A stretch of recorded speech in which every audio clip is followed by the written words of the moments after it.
একটা দারুণ একটা ইচ্ছা পূরণের উপায় আপনাদেরকে বলে দেবো।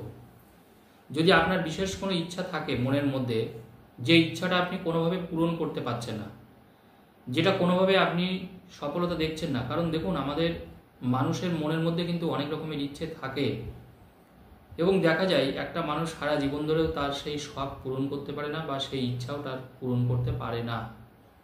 মানুষের জীবনে কিন্তু আমরা বারবার করে দেখি, অ্যাকচুয়ালি ইচ্ছে পূরণ না হওয়ার পিছনে কিন্তু বেসিক্যালি আমাদের ভাগ্যই দায়ী।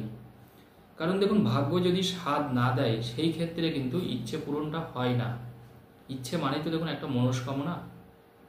কারণ আপনার ইচ্ছা হচ্ছে হঠাৎ করে কিছু অর্থ দরকার আপনার কাছে, যেটা নিয়ে হয়তো আপনি খুব ভুগছেন। আপনি কোনো একটা বিশেষ কাজ করবেন, সেই কাজ করার জন্যে আপনার একটা অর্থ দরকার, কিন্তু কোনোভাবেই সেই অর্থ আপনি পাচ্ছেনই না। আপনি অনেক চেষ্টা করছেন, আপনি অনেকের কাছে ধার চাইছেন এবং দুর্ভাগ্যবশত তারাও কিন্তু আপনাকে ধার দিচ্ছে না, লোন পাচ্ছেনও না আপনি। তো এটা কিন্তু আমাদের একটা ইচ্ছা। আবার দেখা যায় অনেকের ইচ্ছে থাকে যে তার সন্তানের যাতে কেরিয়ারটা ভালো হয় বা তার যাতে বিশেষ কোনো কলেজে বা বিশেষ কোনো ইউনিভার্সিটিতে ভর্তি হতে পারে, তার সেই জায়গাটাও কিন্তু পূরণ হচ্ছে না। যখন কোনো ইচ্ছে আমাদের পূরণ না হবে বা কোনো মনস্কামনা, আমাদের যদি কোনো নির্দিষ্ট বা গোপন কোনো মনস্কামনা থাকে, এইগুলো যদি আপনি দেখেন যে আপনি বারবার করে সেই কাজে ব্যর্থ হচ্ছেন, তো আজকে আমি আপনার ভাগ্যদেব আপনাকে জাগ্রত হবে, অর্থাৎ ভাগ্যদেব আপনাকে সহায়তা করবে, তবেই কিন্তু সেই ইচ্ছে পূরণ হবে। দেখবেন আমি বারবার করে ভাগ্যদেবের কথা বলি, কেন বলি নিশ্চয়ই আপনারা জানেন। কারণ জানবেন, আপনার কাছে যদি এখন যদি 50 লাখ টাকাও দেওয়া হয়, যদি আপনার ভাগ্যে না থাকে, দেখবেন সেই টাকা কিন্তু আপনি বেশিক্ষণ রাখতেও পারবেন না। হয় ওই টাকা কেউ চুরি করে নেবে, হয় ওই টাকা হয়তো আপনি বাজে কোনো কাজে খরচ করে ফেলবেন, বা আপনি কোনো খারাপ পথে চলে যাবেন শুধুমাত্র টাকার জন্যে, বা ওই টাকার জন্য আপনার কিন্তু 100 জন শত্রু তৈরি হয়ে যাবে। হ্যাঁ, শুনতে অবাক লাগলেও এটাই কিন্তু বাস্তব। দেখবেন অনেকে আমরা দেখি বিভিন্ন জায়গা থেকে হয়তো হঠাৎ করে কোনো অর্থ পেয়ে যায়, হয়তো বাবার কোনো সম্পত্তি পায়, অনেকে আবার মানে লটারির থেকেও টাকা পেয়ে যাচ্ছে, অনেকে অন্যভাবে।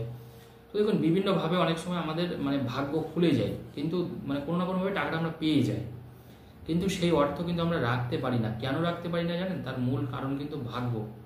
কারণ দেখুন প্রত্যেকে কিন্তু চায় যে সারা জীবন ধনী হতে, বড়লোক থাকতে, কেউ কিন্তু গরিব হতে চায় না। কিন্তু একটু ঠান্ডা মাথায় আপনারা আমার কথাটা একটু চিন্তা করবেন, যুক্তি দিয়ে চিন্তা করবেন, এমনি এমনি ভাবতে বলছি না বা চিন্তাও করতে বলছি না আপনাদের। কিন্তু যদি ভাগ্যের স্বাদ না দেয় তাহলে হবে না। একটা ছেলে বা একটা মেয়ের শিক্ষকতার সাথে সে যুক্ত হতে চায়, ছোট থেকেই তার স্বপ্ন যে সে হাই স্কুলের টিচার হবে বা মিনিমাম প্রাইমারি স্কুলের টিচার বা কলেজের প্রফেসর হবে। সে হয়তো অ্যাকচুয়ালি পড়ছে পড়ছে পড়ছে, কিন্তু দেখা গেল সে হয়তো অন্য কোনো চাকরিতে যুক্ত হয়ে গেছে, সে কিন্তু টিচারই তার হলো না, স্বপ্ন পূরণ হলো না। সে চাকরি করছে ঠিকই, হয়তো বেঁচে থাকার জন্য সে চাকরি করছে, কিন্তু তার ভালো লাগে না ওই চাকরি। আবার অনেকে দেখুন অন্য চাকরি করছে, সে অন্য চাকরি থেকে আবার টিচারই পেশায় চলে এসছে। তো এটাও কিন্তু ভাগ্য। তো দেখুন আমাদের কপালে না থাকলে তো হবে না, আমাদের ভাগ্যটাও তো দেখার প্রয়োজন আছে। যেমন দেখুন আমরা ভালোবাসি, অনেকে 4 বছর 5 বছর 3 বছর ভালোবাসি। আমরা সবাই স্বপ্ন দেখি, যারা দেখবেন বিশেষ করে প্রকৃত যারা ভালোবাসে, দেখবেন সে চাই যে আমি সেই মেয়েটাকে বিয়ে করব বা সেই ছেলেটাকে আমি বিয়ে করব, আমার জীবনে তাকে সারা জীবন রাখতে চাই, কারণ সারা জীবন সেই মানুষটাকে আমি নিঃস্বার্থভাবে ভালোবাসতে চাই। হঠাৎ করে দেখা গেল বিয়ের আগে বিয়েটাই ভেঙে গেল। হ্যাঁ, বিয়ে করবেন, 5 বছরের প্রেম, হঠাৎ করে দেখলেন বিয়েটা ভেঙে গেল, তার সাথে বিয়ে হলো না, আপনার অন্য আরেকজনের সাথে বিয়ে হয়ে গেল। তো এই যে দেখুন, ভাগ্য যদি সহায় না থাকে তখন আমাদের কিন্তু কোনো ইচ্ছে পূরণও সত্যি কথা বলতে হয় না। বারবার করে আমাদের চিন্তা বাড়ে, আমাদের ডিপ্রেশন চলে আসে, কিন্তু ইচ্ছে পূরণ হয় না। ইচ্ছে পূরণ করতে গেলে আমাদের একটা লাক প্রয়োজন হয়। আজকে সেই লাক কিভাবে পাবেন? রাতের বেলায় কাজটা করবেন, প্রত্যেকেই উপকৃত পাবেন, এইটুকু কিন্তু আপনাদের বলছি। একবার শুধু করে দেখুন, খুব সহজ কাজ, হ্যাঁ কিছু কোনো কঠিন কাজ না এটা। কিন্তু এইটুকু কথা দিতে পারি, লাক কিন্তু বিশালভাবে আপনার কাজ করবে। এটা কিন্তু একদম মানে পরীক্ষিত সত্য, একদম পরীক্ষিত সত্য। কারণ এটা কিন্তু লাক, এই লাকই একটা নাম্বার। আমি আপনাদেরকে বলে দিচ্ছি, আপনারা কি করবেন সেইটা কিন্তু আপনাদেরকে আমি পুরো ধরে ধরে সব বলে দিচ্ছি। দয়া করে কাজটা করুন, একদম হাতে নাতে ফল পাবেন। রাতের বেলায় করবেন, মানে সকাল থেকেই দেখবেন আপনার মানে ফুরফুরে লাগছে মনটা, এবং আপনার দেখবেন সেই কাজের জায়গায় দেখবেন আপনারা সফলতাও পেয়ে গেছেন। মানে যে পার্টিকুলার যে ইচ্ছা পূরণের জন্য আপনি কাজটা করবেন, মানে যেটার জন্য আপনার কাজটা হচ্ছিল না। দেখুন ইচ্ছা পূরণ, আমরা একটা স্বপ্ন দেখছি, সেটা যাতে আমাদের পূরণ হয়, কিন্তু আমরা দেখছি যে সেটা আমরা কোনোভাবে পূরণ করতে পারছি না। এবার দেখুন, যদি আমরা মন থেকে চাই, দেখবেন অনেকে দেখবেন 1-2বার চেষ্টা করার পরে না আর চেষ্টা করতে চায় না। অনেকে দেখবেন ধৈর্য ধরে পড়ে থাকে।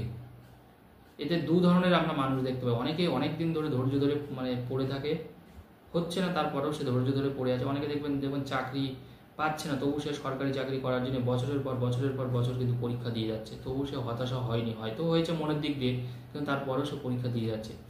অনেকে দেখবেন 6 মাস 1 বছরের মধ্যে হতাশায় পড়ে যায়। অনেকে আবার বেশ কিছুদিন দেয়, তারপরে আবার পরীক্ষা দেওয়া বন্ধ, স্টপ করে দেয়। তো আমরা 2-3 ধরনের মানুষ দেখি। তো এখানেও কিন্তু আমাদের একটা লাক কাজ করে, সত্যি কথা বলতে।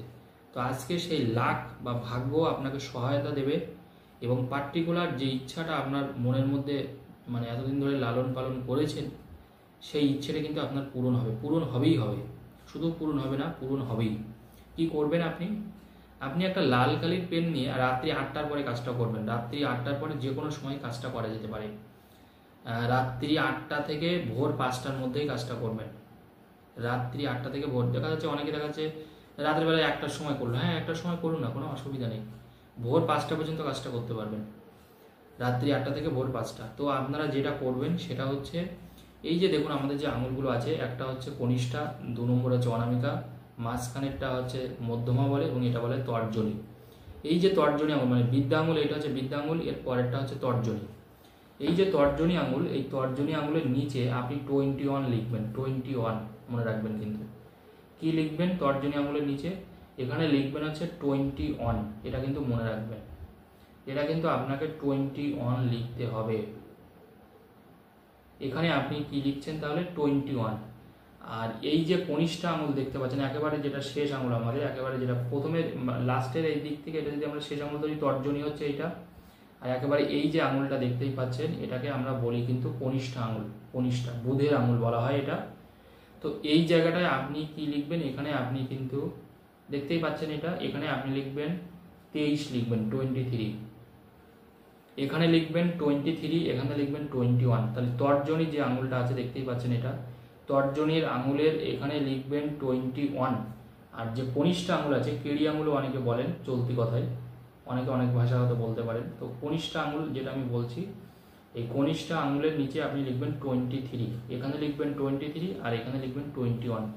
লেখার পরে আপনি লাল কালির কলম দিয়ে কিন্তু লিখবেন। লেখার পরে আপনি জাস্ট এরকম করে একটু চাপ দেবেন, হালকা করে এরকম করে করে করে চাপ দেবেন।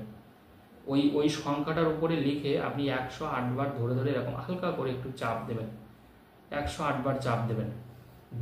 দুটো মিলিয়ে 108 বার, একবার এটাই চাপ দেবেন, একবার এটাই চাপ দেবেন, একবার এটাই চাপ দেবেন, একবার এটাই চাপ দেবেন। এইভাবে যদি দুটো আঙুল আপনি চাপ দেন, যখন চাপ দেবেন তখন এই হাতটা কিন্তু সামনে রাখবেন।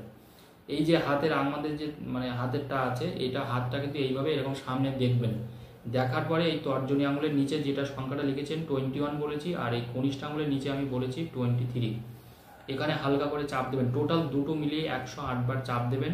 এবং আপনি সামনের দিকে ওই দিকে চোখ দিয়ে কিন্তু তাকিয়ে থাকবেন, ওই আঙুলের দিকে এবং সংখ্যার দিকে তাকিয়ে থাকবেন, এবং ঈশ্বরের কাছে প্রার্থনা করবেন, গডের কাছে প্রার্থনা করবেন আপনার যে মনস্কামনা আছে সেটা যেন খুব তাড়াতাড়ি জলদি সেটা যেন পূরণ হয়, সেই মনস্কামনা যেন পূর্ণ হয়, এরকম বলে আপনি 108 বার চাপ দিন।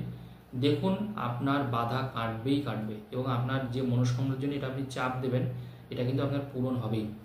এটা আপনি পরপর করে 7 দিন করবেন, একদম একইভাবে প্রতিদিনই কাজটা করবেন, 7 দিন করবেন। মাঝখানে কোনো একদিন মিস হয়ে গেলেও কোনো অসুবিধা নেই, টোটাল গন্ধিতে যেন 7 দিন হয়।